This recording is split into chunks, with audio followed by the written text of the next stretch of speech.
بسم الله والصلاة والسلام على رسول الله أما بعد فأعوذ بالله من الشيطان الرجيم بسم الله الرحمن الرحیم۔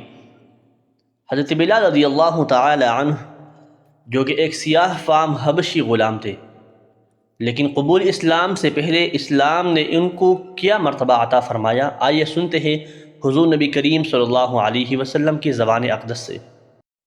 ایک مرتبہ حضور نبی کریم صلی اللہ علیہ وسلم نے اپنے صحابہ سے فرمایا، اے میرے صحابہ، بلال جنت میں سب سے پہلے داخل ہوگا۔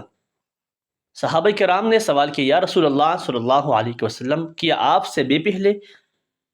حضور نبی کریم صلی اللہ علیہ وسلم نے جواب دیا، ہاں، مجھ سے بھی پہلے بلال جنت میں داخل ہوگا۔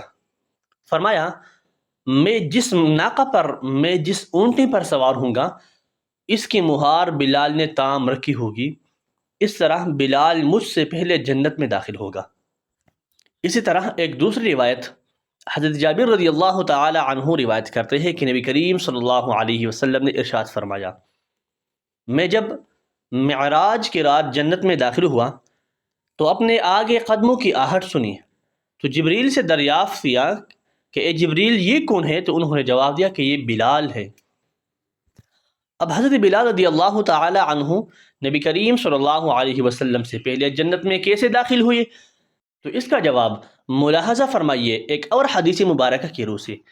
ایک مرتبہ نبی کریم صلی اللہ علیہ وسلم نے حضرت بلال سے پوچھا، اے بلال، کون سی چیز تم کو جنت میں مجھ سے پہلے لے گئی؟ تم کیا ایسے عمل کرتے ہو کہ تم مجھ سے پہلے جنت میں داخل ہوئے؟ آج رات جب میں جنت میں داخل ہوا تو میں نے اپنے آگے تمہارے قدموں کی آواز سنی۔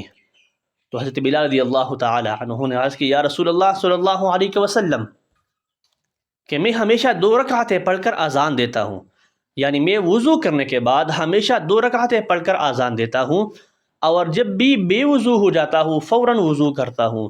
حضور نبی کریم علیہ الصلوۃ والسلام نے جواباً ارشاد فرمایا، ہاں، اچھا، یہی وجہ ہے کہ تم مجھ سے پہلے جنت میں داخل ہوئے۔ سبحان اللہ، کیا شان و عظمت ہے حضرت بلال رضی اللہ تعالی عنہ کی۔ اللہ تبارک و تعالی ہم سب کو حضرت بلال رضی اللہ تعالی عنہ جیسے دین اسلام پر استقامت اور عمل کرنے کی توفیق عطا فرمائے، آمین بجاہ النبی الامین۔